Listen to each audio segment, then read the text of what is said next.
ఇక్కడ వచ్చేసి short hands ఎలా కటింగ్ చేసుకోవాలి అన్నది స్టూడెంట్కి అయితే చూపిస్తున్నానండి. అలాగే మీరు కూడా చూసేయండి ఒకసారి. ఇది వచ్చేసి మెజర్మెంట్ బ్లౌజ్. ఈ మెజర్మెంట్ బ్లౌజ్లో మనం ఎప్పుడైనా సరే హ్యాండ్స్ అన్నవి తీసుకోవాలి. సంక లూజ్ కానీ ఏది తీసుకోవాలన్నా బ్యాక్ సైడే కొలత పెట్టుకోండి. ఇదిగోండి మీకు కనిపిస్తుంది కదండి, ఇదిగోండి ఇలా సంకని ఇట్లా కొంచెం కొంచెంగా టేప్ జరుపుతూ కొలత పెడితే మనకు 7 ఇంచెస్ వచ్చిందండి. తర్వాత తినది చాలా షార్ట్ హ్యాండ్స్. ఈ హ్యాండ్స్ వచ్చేసి 3.5 ఉన్నాయి. ఇక్కడ పోతే లూజు మనకు కావాల్సింది ఈ 3 కొలతలే అండి. బ్లౌజ్ కటింగ్ చేసేటప్పుడు 5 ఇంచెస్ ఉంది. ఇప్పుడు మనం 3.5 అంటే 1 ఇంచ్ ఎక్స్ట్రా తీసుకుంటాము. పైగా ఇది ఫోల్డింగ్లో ఉంది. తనకు ఫోల్డింగ్ అవసరం లేదండి. తను ఇంకో బ్లౌజ్ తెచ్చుకుంది, ఆ బ్లౌజ్కి బార్డర్ వచ్చిందనమాట. కాబట్టి దానికి ఫోల్డింగ్కి ఎక్స్ట్రా క్లాత్ అవసరం లేదు. కాబట్టి నేను 1 ఇంచ్ మాత్రమే తీసుకుంటున్నాను. ఆ 1 ఇంచ్ కలుపుకొని 4.5కి మార్క్ చేసినాను. తర్వాత సంక లోతు కోసం 3 ఇంచెస్. ఈమె షార్ట్ హ్యాండ్స్ కాబట్టి తనది చిన్న లూజ్ కాబట్టి 3 ఇంచెస్ తీసుకుంటున్నాను.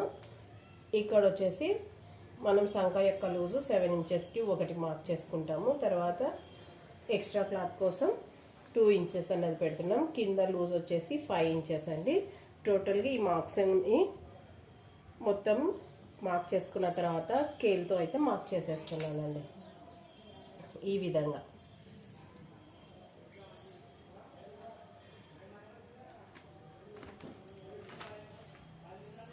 ఇది వచ్చేసి ఇక్కడ నుంచి ఇక్కడ దాకా పొడవు, ఇది వచ్చేసి సంక యొక్క లోతు, ఇది చేతి యొక్క లూజ్ అండి.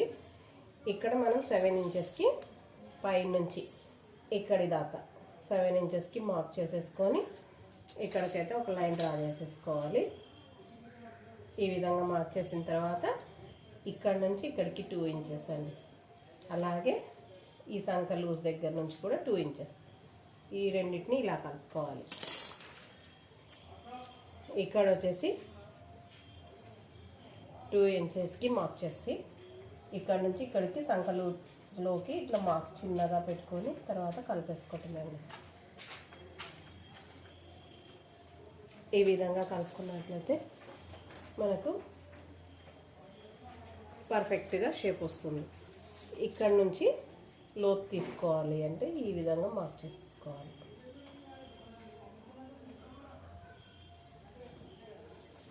ఈ విధంగా మార్క్ చేసుకున్నట్టయితే పర్ఫెక్ట్గా హ్యాండ్ అన్నది వచ్చేస్తుందండి. Thanks for watching.